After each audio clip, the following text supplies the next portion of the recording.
पाकिस्तानसाठी हेरगिरी केल्याच्या आरोपाखाली यूट्यूबर ज्योती मल्होत्राला अटक। ज्योती मल्होत्राला पाकमध्ये व्हीआयपी ट्रीटमेंट मिळत होती। पाकमध्ये ज्योतीला पोलीस सुरक्षा सुद्धा पुरवलीच गेल्याची माहिती। यूट्यूबर ज्योती मल्होत्राचं चीनी कनेक्शन सुद्धा तपासात समोर। पाकिस्तान नंतर ती चीनमध्ये गेली होती। चीनी अधिकाऱ्यांची भेट घेतल्यानंतर ज्योती मल्होत्रा तपास यंत्रणांच्या रडारवर। पहलगाम हल्ल्यानंतरचा यूट्यूबर ज्योती मल्होत्राचा व्हिडिओ समोर। पहलगाम हल्ल्यात ज्योतीनं पर्यटकांनाच दोषी ठरवलं होतं। पाकसाठी हेरगिरी करणाऱ्या ज्योतीचा व्हिडिओ व्हायरल। ऑपरेशन सिंदूरच्या आधी पाकला अलर्ट का केलं होतं? पाकला हल्ल्याच्या आधीच सांगण्याची परवानगी कुणी दिली? परराष्ट्र मंत्री एस जयशंकर यांचा व्हिडिओ शेअर करत राहुल गांधींचा सवाल।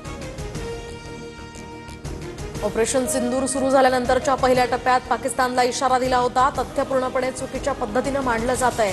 राहुल गांधींच्या टीकेनंतर परराष्ट्र मंत्रालयाकडून स्पष्टीकरण। सुन ले बेटा पाकिस्तान, बाप है तेरा हिंदुस्तान। नागपूरच्या खापरखेडा इथल्या तिरंगा यात्रेत फडणवीसांचं वक्तव्य। इतक्या घाईनं परदेशात शिष्टमंडळ पाठवायची गरज नव्हती। श्रीकांत शिंदे परदेशात जाऊन देशाची काय बाजू मांडणार?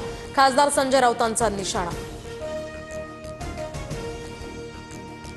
सचिन वाझे पुन्हा नोकरीत आला नसता तर राजकारणातले कटू प्रसंग टाळता आले असते। वाझेसाठी एक वेगळी स्वतंत्र यंत्रणा रस घेत होती। नरकातला स्वर्ग पुस्तकात खासदार संजय राऊतांचा दावा।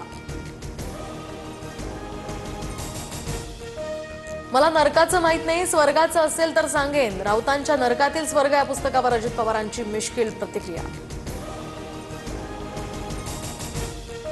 दोन्ही राष्ट्रवादी एकत्र येण्यासंदर्भात माझ्याशी कोणतीही चर्चा नाही। काका पुतणे एकत्र येण्याच्या चर्चांवरून अजित पवारांची प्रतिक्रिया। आज युद्धविराम संपणार या बातम्या पूर्णपणे चुकीच्या। भारत पाकच्या डीजीएमओंची आज कोणतीही नियोजित चर्चा नाही। 12 मे रोजी दोन्ही डीजीएमओ एकमेकांशी बोलले, तो शेवटचा संवाद। भारतीय लष्कराकडून स्पष्ट।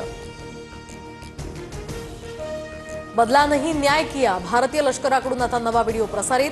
ऑपरेशन सिंदूर दरम्यानच्या भारतीय लष्कराच्या कारवाईचा हा व्हिडिओ जारी। याचना नहीं, अबरण होगा, जीवन जय या की मरण होगा। भारतीय नौदलाकडून नवीन व्हिडिओ ही प्रसारित।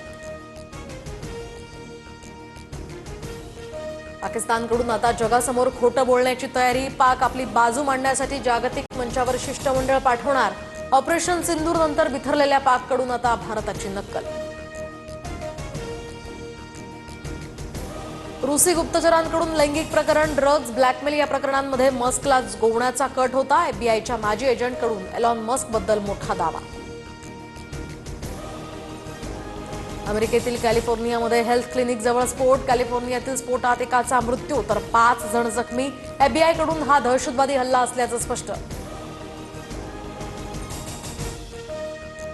मेक्सिकन नौदलाचं जहाज ब्रुकलिन ब्रिजला धडकलं तर 277 प्रवाशांना घेऊन जाणारं हे जहाज न्यूयॉर्कच्या ब्रुकलिन ब्रिजला धडकल्याची माहिती। 2 प्रवाशांचा यामध्ये दुर्दैवी मृत्यू तर 19 जण जखमी। पाकिस्तान नंतर आता बांगलादेश अडचणीत। भारतानं बांगलादेशातून येणाऱ्या काही वस्तूंवर निर्बंध लादले। आता काही वस्तू फक्त काही विशिष्ट बंदरांमधूनच भारतात येतील। संसद रत्न पुरस्कारात महाराष्ट्राची बाजी। महाराष्ट्रातील 7 खासदारांना संसद रत्न पुरस्कार। सुप्रिया सुळे, अरविंद सावंत, स्मिता वाघ, मेधा कुलकर्णी, वर्षा गायकवाड, नरेश मस्के, बारणे यांना संसद रत्न पुरस्कार जाहीर। मुंबईला पाणी पुरवठा करणाऱ्या तलावांमध्ये केवळ आता 18% पाणीसाठा शिल्लक। मुंबईला दररोज 3950 दशलक्ष लिटर पाणी पुरवठा। पुढील 60 दिवस पाणी पुरवठा करता येईल इतकाच पाणीसाठा शिल्लक। मराठवाड्याला मान्सूनपूर्व पावसाचा मोठा फटका। 16 दिवसात 3000 हेक्टरचं नुकसान। नुकसानग्रस्त भागांचे आता तातडीनं पंचनामे करण्याचेही आदेश। चंद्रपुरात वाघाच्या हल्ल्यात आणखी 2घांचा मृत्यू। गेल्या 8 दिवसात वाघाच्या हल्ल्यात 8 नागरिकांचा मृत्यू झाल्याची माहिती।